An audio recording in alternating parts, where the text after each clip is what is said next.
Oke, selamat datang kembali teman-teman di Tutorial Coding Indonesia bersama dengan saya Sulaiman Satoso. Dan di video kali ini teman-teman kita belum membahas tentang enemy dulu. Karena ternyata ada node yang belum kita bahas, yaitu kita belum bahas tentang satu node physics body, yaitu yang namanya area dua dimensi. Jadi sebelumnya kita sudah bahas tentang yang namanya karakter body dua dimensi, dan juga kita sudah bahas tentang rigid body dua dimensi. Tapi ada satu physics body yang belum kita sentuh-sentuh, yaitu yang namanya area dua dimensi. Nah, area dua dimensi teman-teman adalah sebuah physics bodies yang gunanya itu adalah untuk mempengaruhi physics body yang lain. Dan selain itu juga area dua dimensi juga bisa kita pakai untuk mendeteksi apakah ada sebuah physics body masuk ke sebuah area atau keluar atau diam di sebuah area. Oke, langsung aja kita cobain aja teman-teman. Kita punya main node di sini, di scene saya. Kita akan tambahkan sebuah child node yang namanya adalah area dua dimensi. Ada dua dimensi ini sama dengan physics body yang lain, dia juga butuh yang namanya collision shape, jadi kita akan tambahkan di dalamnya sebuah child node yang namanya collision shape dua dimensi. Nah, ini kita F aja pindah, nah dia ada di 0,0 teman-teman.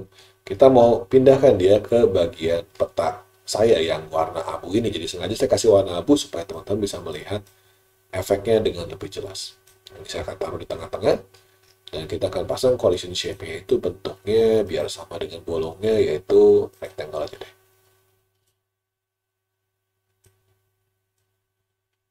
Jadi sekarang kita udah punya area dua dimensi yang ukurannya sama dengan si warna abu itu.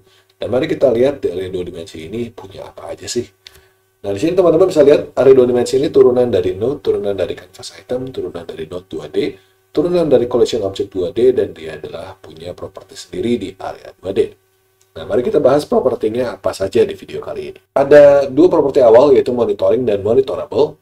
Monitoring artinya area dua dimensi ini akan mendeteksi apakah ada benda yang masuk, benda fisik ya, masuk ke dalam area tersebut atau enggak. Jadi dia akan bisa memonitor, bisa mengamati apa saja yang terjadi di dalam area dia. Kalau teman-teman pengen off, berarti dia nggak bisa mendeteksi. Kalau on, berarti dia bisa mendeteksi. Dan ada monitorable, teman-teman. Monitorable itu artinya apakah si area dua dimensi ini bisa dideteksi oleh yang lain.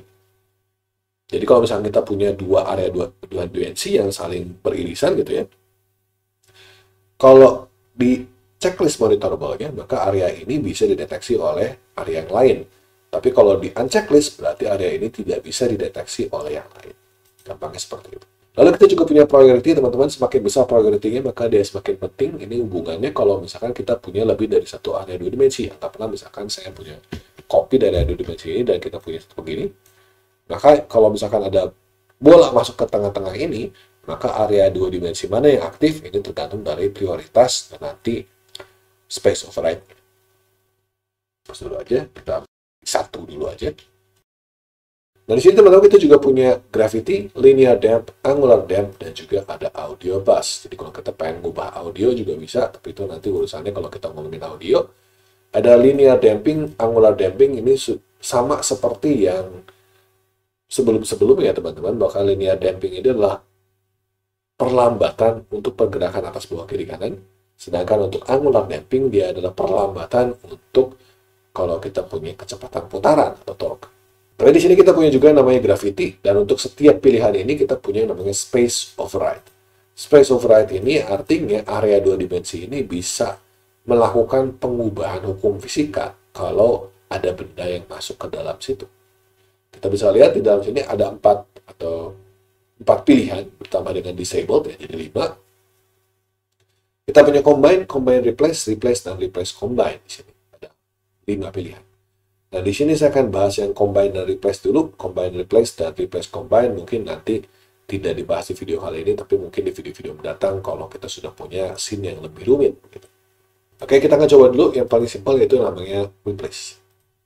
Nah, kalau saya pilih dengan replace atau kita pilih dengan combine, di sini teman-teman bisa lihat bahwa baru muncul tambahan pilihan lain. Kalau nggak dipilih ya berarti disabled ya, tidak keluar tambahan pilihan ya. Misalkan ini ada damping ini, kalau saya combine dia keluar seperti ini. Kalau saya replace juga keluar seperti ini. Ini jumlah linear damping dan ini jumlah angular damping. Kita disable dulu. Oke, mari kita lihat kita punya kita set tadi specifier-nya ke replace, kita set point-nya ke false dulu. Kita punya direction dan kita punya gravity. Gravity ini adalah berapa besar gravitasi yang terdapat di dalam area ini. Jadi kalau teman-teman pengen ngubah gravitasi juga boleh. Dan direction adalah arah daripada gravitasinya. Di sini ada 0,1, artinya arah gravitasinya adalah ke bawah. Ke bawah dengan jumlah gravitasinya segini. Nah, kalau saya ubah sekarang teman-teman direction-nya jadi 0, 1, 0 gitu. Maka sekarang gravitasinya bukan ke bawah, tapi gravitasinya ke sebelah kanan. Kita coba aja ya. Sekarang saya akan pindahin dulu. Oh ya, by the way teman-teman, kalau misalnya pengen nyobain si project ini, teman-teman harus ingat bahwa bola yang saya miliki, rigid body-nya, harus di set gravity scale ya. Tadi kan gravitasinya 0 ya. Kemarin kita set gravitasinya 0. Itu supaya si gravitasinya tidak mempengaruhi. Tapi kalau kita set gravitasinya 0, artinya si bola saya ini juga tidak akan dipengaruhi oleh area 2 dimensi. Jadi kalau kita pengen supaya bolanya kena area 2 dimensi, kita bisa gravitasinya ya, kita bisa ganti gravitasi scale-nya jangan 0, tapi misalkan 0,5 deh, supaya si gravitasi ini, si benda ini bisa terpengaruhi oleh area 2 dimensi. 0,5, kita balik lagi ke area 2 dimensi, 1 ya ke arah kanan dan jumlahnya segini. Coba jalanin. Nah sekarang teman-teman harusnya si bola saya ini kalau saya lepas, dia akan jatuh ke bawah seperti ini. Ya kan, kalau saya naikin ke atas, terus saya lepas, dia akan jatuh ke bawah. Nah, tapi kalau misalkan saya sekarang bergerak ke daerah yang abu-abu dan saya lepas, nih, saya lepas, kita bisa lihat si bolanya bergerak ke arah kanan.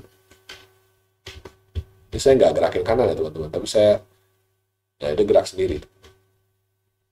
Jadi kayak ada penolakan begitu ya, karena begitu dia masuk ke daerah yang abu ini, teman-teman, dia akan punya gravitasi yang ke sebelah kanan, bukan ke bawah, tapi sebelah kanan. Karena dia di replace. Kalau replace artinya teman-teman, apapun yang masuk ke dalam area ini, fisikanya, pergerakan fisikanya, itu akan digantikan oleh hukum fisika yang ada di sini, di replace. Jadi tadinya gravitasi daripada si bola ini adalah ke bawah. Tapi begitu dia masuk ke area 2 dimensi saya, maka gravitasinya berubah jadi ke kanan. Makanya kenapa dia seperti itu. Kalau saya pindahkan dia jadi minus 1, itu.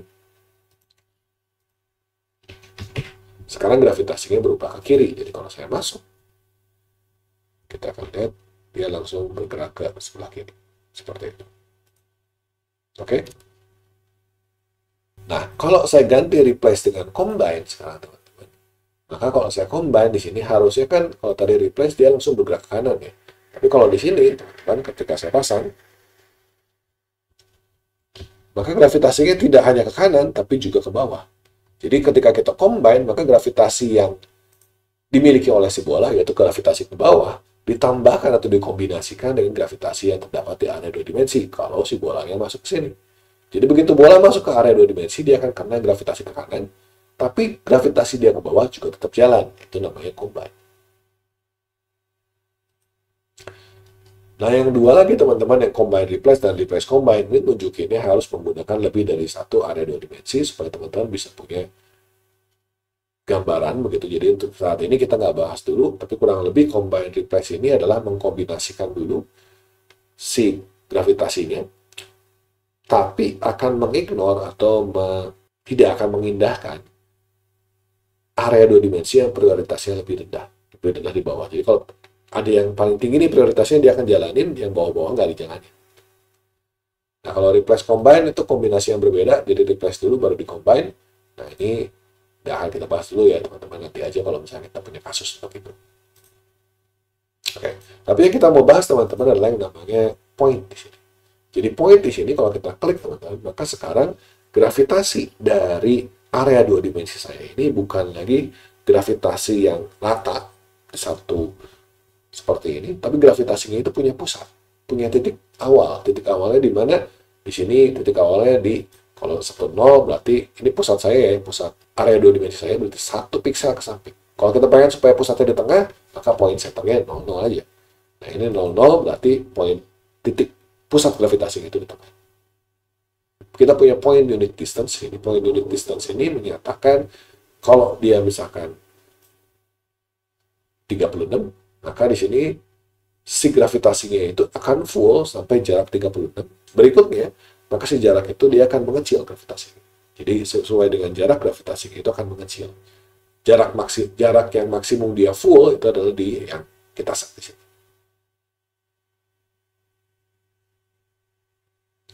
Oke, kita akan set 0 aja. Kalau 0 teman-teman berarti si gravitasinya itu full, tidak turun-turun gitu. Jadi semakin jauh pun dia tidak ada turunan gravitasi. Jadi gravitasinya tidak menurun, tidak melemah gitu.